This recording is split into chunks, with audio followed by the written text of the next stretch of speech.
Bulletin की शुरुआत करते हैं बड़ी खबर रायपुर से। सीएम विष्णुदेव साय का आज जशपुर दौरा रहेगा। जशपुर रवाना होने से पहले राजधानी के कार्यक्रम में शामिल होंगे सीएम विष्णुदेव साय। दोपहर 12 बजे छत्तीसगढ़ स्टेट डेंटल कॉन्फ्रेंस 2025 का कार्यक्रम होगा। कार्यक्रम के बाद रायपुर एलिपैड से जशपुर जाएंगे सीएम विष्णुदेव साय। गृह ग्राम बगिया में सीएम साय रात्रि विश्राम करेंगे। तो सीएम विष्णुदेव साय आज जशपुर के दौरे पर रहेंगे और इससे पहले राजधानी रायपुर के कई कार्यक्रमों में सीएम विष्णुदेव साय आज शिरकत करेंगे।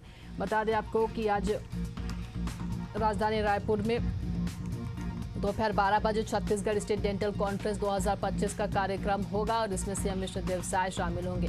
ज्यादा जानकारी के साथ हमारे सहयोगी शशिकांत साहू हमारे साथ जुड़ गए। शशिकांत, आज सीएम विष्णुदेव साय जशपुर के दौरे पर रहेंगे, क्या कुछ आज खास रहेगा उनके इस दौरे में? बिल्कुल ललिता, देखिए मुख्यमंत्री विष्णुदेव साय आज जो है जशपुर के दौरे पर रहेंगे और रायपुर में भी वे अलग अलग कार्यक्रमों में शामिल होंगे। वे 12 बजे छत्तीसगढ़ स्टेट डेंटल कॉन्फ्रेंस के आयोजन में शामिल होंगे। निजी होटल में यह कार्यक्रम आयोजित होगा जिसमें मुख्यमंत्री विष्णुदेव शामिल होंगे। तो तत्पश्चात वे जशपुर गृह ग्राम बगिया के लिए रवाना हो जाएंगे। वे बगिया में अलग अलग जो कार्यक्रम है उसमें शामिल होंगे, रात्रि विश्राम भी करेंगे। इसके अलावा जो स्थानीय नेता है, आम जनता है, उनसे भी मुख्यमंत्री विष्णुदेव साय मुलाकात करेंगे। मुलाकात कर उन लोगों की जो समस्या है उनको सुनेंगे, साथ ही उनकी समस्याओं को दूर करने का प्रयास करेंगे। इस दौरान चूँकि रात्रि विश्राम भी मुख्यमंत्री विष्णुदेव साय अपने गृह ग्राम बगिया में करेंगे। उसके पश्चात कल वे राजधानी रायपुर वापस लौट जाएंगे। जी बिल्कुल। तो इस तरह से सीएम विष्णुदेव साय का ये दौरा जशपुर दौरे पर रहेंगे और साथ ही राजधानी रायपुर के अलग अलग कार्यक्रमों में भी सीएम विष्णुदेव साय शामिल होंगे। बने रहेंगे हमारे साथ शशिकांत, आपसे और भी जानकारी लेंगे। अगली खबर आपको छत्तीसगढ़ से बता दें, जहां छत्तीसगढ़ में 5000 शिक्षकों की जल्द भर्ती होगी। शिक्षा मंत्री गजेंद्र यादव ने भर्ती प्रक्रिया शुरू करने के लिए निर्देश भी जारी किया। वित्त विभाग से मंजूरी मिलने के बाद निर्देश जारी होगा। तो छत्तीसगढ़ में अब जल्द ही शिक्षकों की भर्ती होगी और इसको लेकर आपको बता दें कि शिक्षा मंत्री गजेंद्र यादव ने भर्ती प्रक्रिया शुरू करने के निर्देश भी दिए हैं। वित्त विभाग से मंजूरी मिलने के बाद निर्देश जारी होगा। हमारे सहयोगी बने हुए हमारे साथ शशिकांत, अब जल्द ही शिक्षकों की भर्ती होगी छत्तीसगढ़ में, क्या कुछ प्रक्रिया रहेगी इसकी? बिल्कुल ललिता, देखिए रोजगार की तलाश कर रहे हैं और काफ़ी दिनों से शिक्षक भर्ती का इंतजार कर रहे हैं जो युवा हैं, उन युवाओं के लिए अच्छी खबर है। जल्द ही अब जो 5000 शिक्षक की भर्ती प्रक्रिया शुरू हो जाएगी। वित्त विभाग से इसकी अनुमति मिल गई है। साथ ही जब मुख्यमंत्री विष्णुदेव साय का अनुमोदन मिला था उसके बाद जो है वित्त विभाग को भेजा गया था। वित्त विभाग ने अब इन पे अनुमति दे दी गई है। अब जो 5000 शिक्षक की भर्ती जो प्रक्रिया है वो शुरू होगी। अलग अलग जो विभाग है, चाहे वे जो सहायक शिक्षक है, प्रैक्टिकल शिक्षक है, अन्य जो विज्ञान से संबंधित, गणित से संबंधित, इन अलग अलग जो विभाग है उसमें जो है ये शिक्षकों की भर्ती होगी। 5000 तक से जो शिक्षक है उनकी जो भर्ती प्रक्रिया है जल्द ही शुरू हो जाएगी। चूँकि मुख्यमंत्री विष्णुदेव साय ने जब सुशासन तिहार राज्य सरकार का चल रहा था, सुशासन तिहार के दौरान उन्होंने घोषणा किया था कि 30,000 शिक्षकों की भर्ती की जाएगी। अब जो प्रक्रिया है शुरू हो गई है। पहले चरण में 5000 शिक्षकों की जो भर्ती है वो शुरुआत हो जाएगी। शिक्षा मंत्री गजेंद्र यादव ने बैठक लिया। बैठक के बाद जो है निर्देश अधिकारियों को कर दिया गया है। अब ये जो प्रक्रिया है जल्द ही शुरू हो जाएगी। जी बिल्कुल। तो जल्द ही अब शिक्षकों की भर्ती होगी छत्तीसगढ़ में और इसके लिए जो प्रक्रिया है उसको दिशा निर्देश भी दिए गए हैं। बने रहेंगे हमारे साथ शशिकांत, आपसे और भी जानकारी लेंगे। रायपुर से अगली खबर राजिम क्षेत्रवासियों के लिए खुशखबरी है। 18 सितंबर से राजिम से रायपुर ट्रेन शुरू होगी और इसको लेकर सीएम विष्णुदेव साय हरी झंडे दिखाकर इसे रवाना करेंगे। कार्यक्रम को लेकर तैयारियां भी शुरू हो चुकी है। सांसद बृजमोहन अग्रवाल, विधायक समेत अन्य नेता वहां पर मौजूद रहेंगे। तो राजिम क्षेत्रवासियों के लिए खुशखबरी, 18 सितंबर से राजिम से रायपुर ट्रेन शुरू होगी और सीएम विष्णुदेव साय हरी झंडे दिखाकर इस ट्रेन को रवाना करेंगे। कार्यक्रम को लेकर तैयारियां भी शुरू की गई है और आपको बता दें कि सांसद बृजमोहन अग्रवाल, विधायक समेत अन्य नेता भी इसमें मौजूद रहेंगे। हमारे सहयोगी बने हुए हैं शशिकांत, अब 18 सितंबर से राजिम से रायपुर की ट्रेन शुरू होने वाली है। यात्रियों के लिए अच्छी खबर है। बिल्कुल देखिए, यात्रियों के लिए अच्छी खबर है। जिस तरह से जो ट्रेन है अभनपुर टू रायपुर शुरू होने वाला है, इनको जो है मुख्यमंत्री विष्णुदेव साय हरी झंडे दिखाकर शुरुआत करेंगे।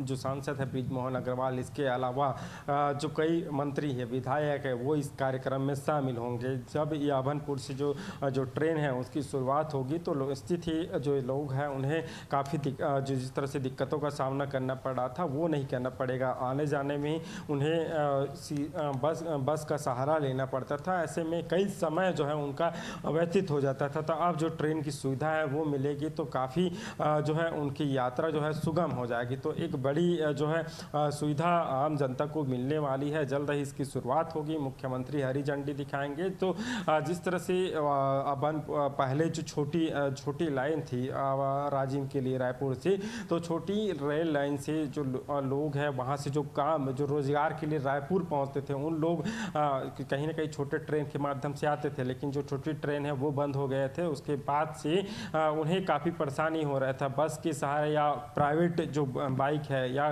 कार है उसके माध्यम से रोजगार के लिए रायपुर पहुँचते थे। लेकिन अब जो सुविधा ट्रेन की मिलने जा रही है उससे कहीं ना कहीं जो लोग रोजगार के लिए पहुँचते या अन्य किसी काम के लिए रायपुर पहुँचते हैं तो उन्हें काफ़ी सुविधा होगी। जी बिल्कुल, यात्रियों को के लिए अच्छी खबर है और काफ़ी राहत इस ट्रेन से के शुरू होने से लोगों को मिलेगी। बने रहेंगे हमारे साथ शशिकांत, आपसे और भी जानकारी लेंगे। अगली खबर रायपुर से आपको बता दें, जहाँ केंद्रीय युवा कार्य एवं खेल मंत्रालय की वर्चुअल बैठक, खेल मंत्री अरुण साव बैठक में शामिल हुए। केंद्रीय मंत्री मनसुख मंडाविया की अध्यक्षता में ये बैठक हुई। खेल के साथ युवा विकास से जुड़ी चुनौतियों पर भी चर्चा हुई। खेलो इंडिया तर्ज पर नई युवा कल्याण योजना शुरू करने पर भी चर्चा की गई। तो बता दें आपको, इसको लेकर ये बैठक हुई है और साथ ही खेलो इंडिया तर्ज पर नए युवा कल्याण योजना शुरू करने को लेकर भी चर्चा की गई है। केंद्रीय युवा कार्य एवं खेल मंत्रालय की ये वर्चुअल बैठक, खेल मंत्री अरुण साव बैठक में शामिल हुए। खेल के साथ युवा विकास से जुड़ी चुनौतियों पर भी चर्चा की गई। खेलो इंडिया तर्ज पर नई युवा कल्याण योजना शुरू करने पर भी चर्चा की गई है और इसको लेकर बैठक भी की गई। आपको बता दें कि इस बैठक में खेलो इंडिया तर्ज पर नई युवा कल्याण योजना शुरू करने पर भी चर्चा की गई। खेल के साथ युवा विकास से जुड़ी तमाम चुनौतियों को लेकर भी चर्चा हुई है।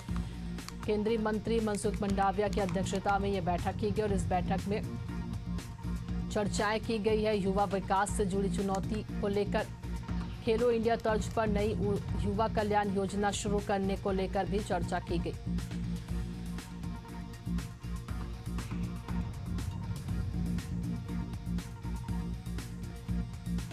तो खेलो इंडिया तर्ज पर अब नई युवा कल्याण योजना शुरू करने को लेकर चर्चा की गई। हमारे सहयोगी बने हुए शशिकांत, अब खेलो इंडिया तर्ज पर नई युवा कल्याण योजना शुरू करने पर चर्चा हुई है, बैठक हुई। इस बैठक में युवा विकास को लेकर भी कई चर्चाएं हुई।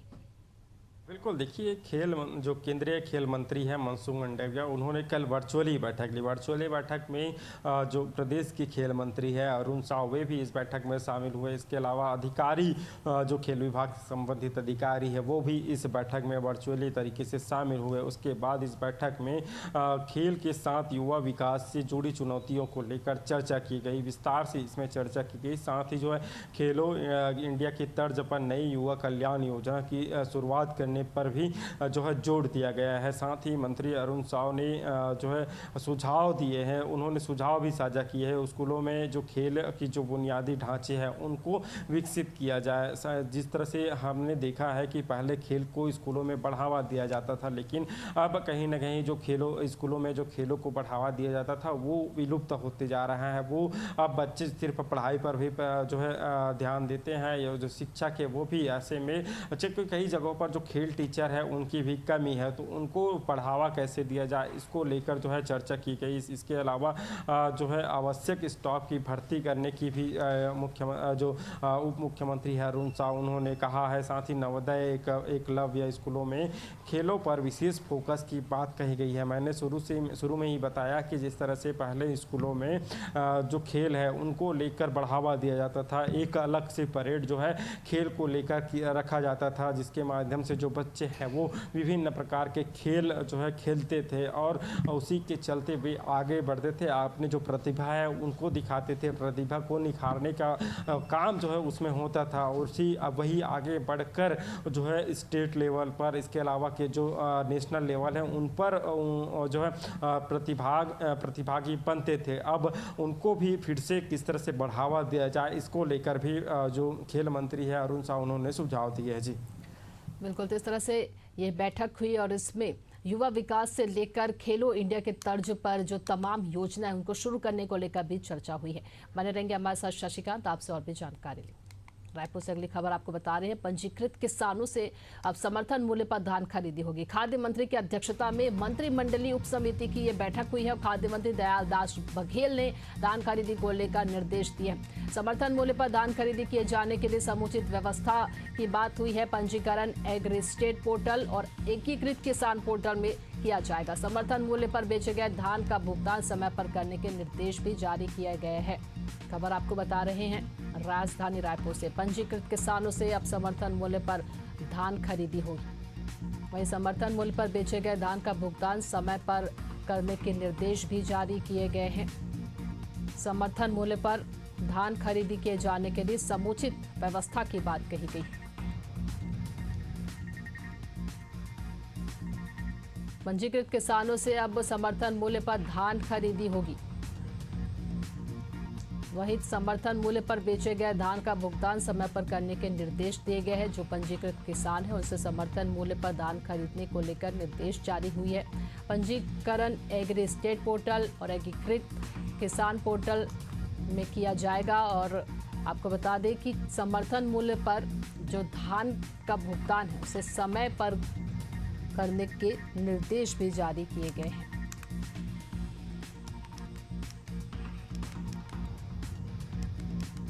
बता दें आपको, खाद्य मंत्री दयालदास बघेल ने धान खरीदी को लेकर निर्देश दिए हैं और इसको लेकर एक बैठक भी हुई। खाद्य मंत्री की अध्यक्षता में मंत्रिमंडलीय उप समिति की बैठक हुई जिसमें पंजीकृत किसानों से अब समर्थन मूल्य पर धान खरीदी होगी।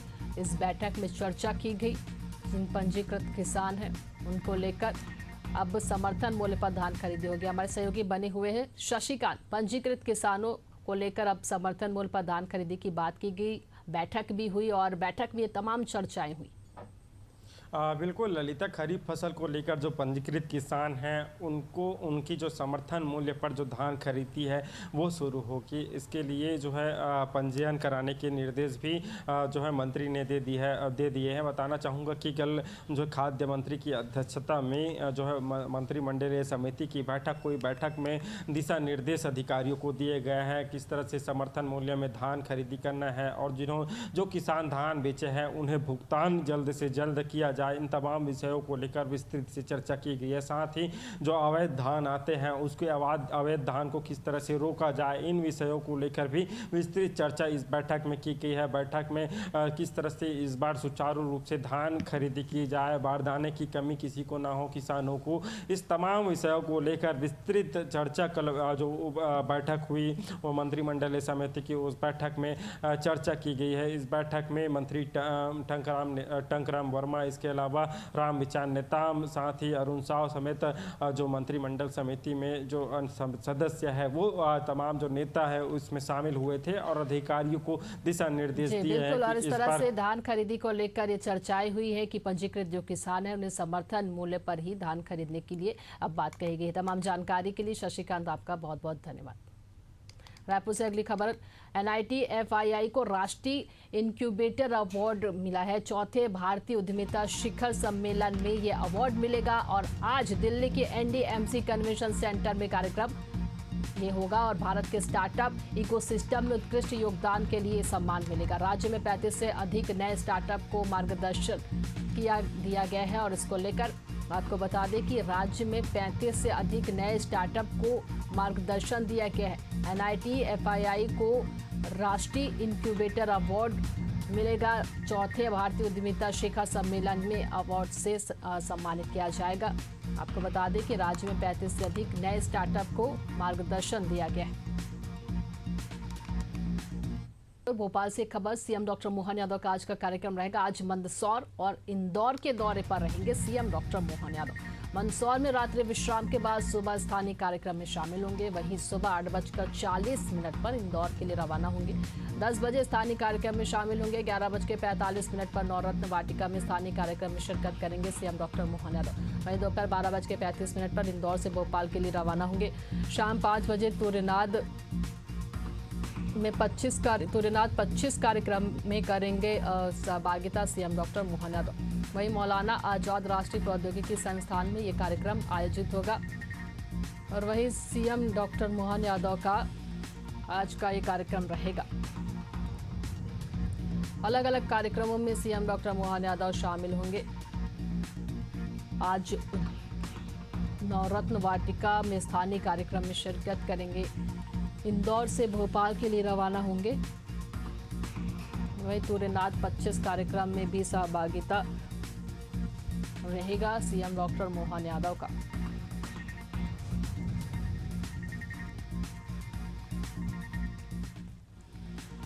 सीएम डॉक्टर मोहन यादव का आज का ये कार्यक्रम रहेगा। अलग अलग कार्यक्रमों में शामिल होंगे। आपको बता दें कि नवरत्न वाटिका में स्थानीय कार्यक्रम में शामिल होंगे। वहीं सुबह 8:40 पर यानी थोड़ी देर बाद इंदौर के लिए रवाना होंगे सीएम डॉक्टर मोहन यादव। मंदसौर में रात्रि विश्राम के बाद सुबह स्थानीय कार्यक्रम में शामिल होंगे। ज्यादा जानकारी के साथ हमारे सहयोगी दुष्यंत परासर हमारे साथ जुड़ गए। दुष्यंत, आज सीएम डॉक्टर मोहन यादव का कार्यक्रम रहेगा। आज अलग अलग कार्यक्रमों में शामिल होंगे। क्या कुछ खास रहेगा आज?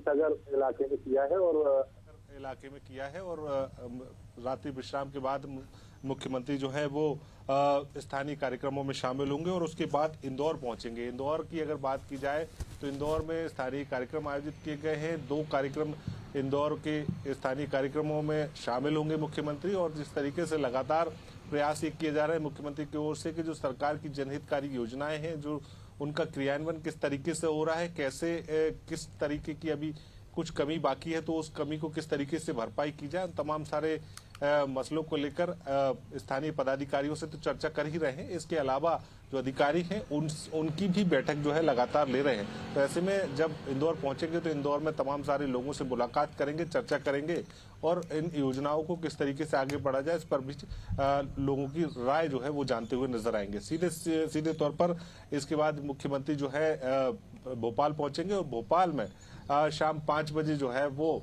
आयोजित कार्यक्रम में शामिल होंगे। तो ये जरूर कहा जा सकता है कि दिन भर व्यस्तताओं का दौर मुख्यमंत्री के कार्यक्रमों से है और लगातार अलग अलग क्षेत्रों का दौरा करके वहां के स्थानीय लोगों को सौगातें जो है मुख्यमंत्री जो है देते हुए नजर आ रहे हैं। बिल्कुल, इस तरह से सीएम डॉक्टर मोहन यादव का एक कार्यक्रम रहेगा। अलग अलग कार्यक्रमों में सीएम आज शामिल होंगे। बने रहेंगे हमारे साथ दुष्यंत, आपसे और भी जानकारी लेंगे। अगली खबर भोपाल से आपको बता रहे, जब बिहार की तरह अब एमपी में एसआईआर की तैयारी हो रही है। अगले माह अक्टूबर से ही इसकी शुरुआत हो सकती है। 65,000 बीएलओ को ट्रेनिंग दी जा चुकी है। वहीं 23 साल पहले 2003 में आखिरी एसआईआर हुई थी और 2003 की एसआईआर को चुनाव आयोग ने मध्य प्रदेश पोर्टल पर भी सार्वजनिक किया था। चुनाव आयोग ने मतदाताओं की मदद के लिए एक क्यूआर कोड भी जारी किया। वर्तमान में एमपी में कुल मतदाता 5,65,94,963 मतदाता हैं। और वहीं आपको बता दें कि अब एसआईआर की तैयारी भी की जा रही है। हमारे सहयोगी बने हुए हमारे साथ दुष्यंत, इसको लेकर एसआईआर को लेकर अब जो तैयारी है वो की जा रही है बिहार की तरह एमपी में भी, क्या कुछ इसको लेकर जानकारी मिल रही है? बिल्कुल, देखिए 2003 में ये एसआईआर जो है वो किया गया था और उसके बाद अब एक बार फिर से जो है इसकी तैयारी मध्य प्रदेश में करने की जा रही है। और जिस तरीके से अगर एसआईआर होता है तो काफी अपडेशन जो है वो यहाँ पर देखने को मिलेगा। बीएलओस की बात करें तो 65,000 से ज्यादा बीएलओस की ट्रेनिंग जो है पहले ही निर्वाचन आयोग और चुनाव आयोग कर चुका है। ऐसे में ये जरूर कहा जा रहा है कि जब ये रिवीजन होगा तो एक नए तथ्य निकलकर सामने आएंगे और जिस तरीके से बहुत सारी चीजें अपडेट जो है एक बार फिर से हो जाएंगी। 2003 के बाद अब अगर ये कहा जा सकता है कि 2025 में जब रिवीजन होगा तो लगभग 22 साल इस रिवीजन को हो चुके हैं और 22 साल बाद एक बार फिर से रिवीजन की तैयारी है, क्योंकि बिहार में जिस तरीके की दिक्कतें देखने को मिली है तो उससे अलग अलग राज्यों में भी एसआईआर की तैयारी जो है चुनाव आयोग ने, निर्वाचन आयोग ने कर रखी है। ऐसे में अब मध्य प्रदेश की बात करें तो मध्य प्रदेश में भी इसकी तैयारी जो है वो जोरों पर है। ऐसे में ये जरूर कहा जा सकता है कि मध्य प्रदेश में अगर ये रिवीजन होता है तो बहुत सारे तथ्य, बहुत सारी जो सूची अपडेट है वो हो जाएगी। ऐसे में जो आरोप राहुल गांधी की तरफ से लगाए जा रहे हैं बिहार चुनाव के बाद से ही, तो उसमें ये जरूर कहा जा सकता है कि मध्य प्रदेश में अगर इस तरीके की कुछ चीजें निकलकर सामने आती है तो उन पर भी स्वतः रूप से कार्रवाई हो सकेगी। और जिस तरीके की आरोप मध्य प्रदेश में भी चुनाव आयोग के पर तमाम सारे कांग्रेस के नेता लगाते हुए नजर आए हैं, उनका ही पटाक्षेप हो जाएगा। तो ये जरूर कहा जा सकता है कि जब ये रिवीजन होगा तो बहुत सारी चीजें जो है स्वतः ही साफ हो जाएंगी और किसी भी प्रकार से कोई भी गड़बड़ी या कोताही की स्थिति नहीं बन सकेगी। जी बिल्कुल। तो अब मध्य प्रदेश में भी एसआईआर की तैयारी की जा रही है और अगले माह अक्टूबर से इसकी शुरुआत हो सकती है। तमाम जानकारी के लिए और हमारे साथ जुड़ने के लिए दुष्यंत, आपका बहुत बहुत धन्यवाद।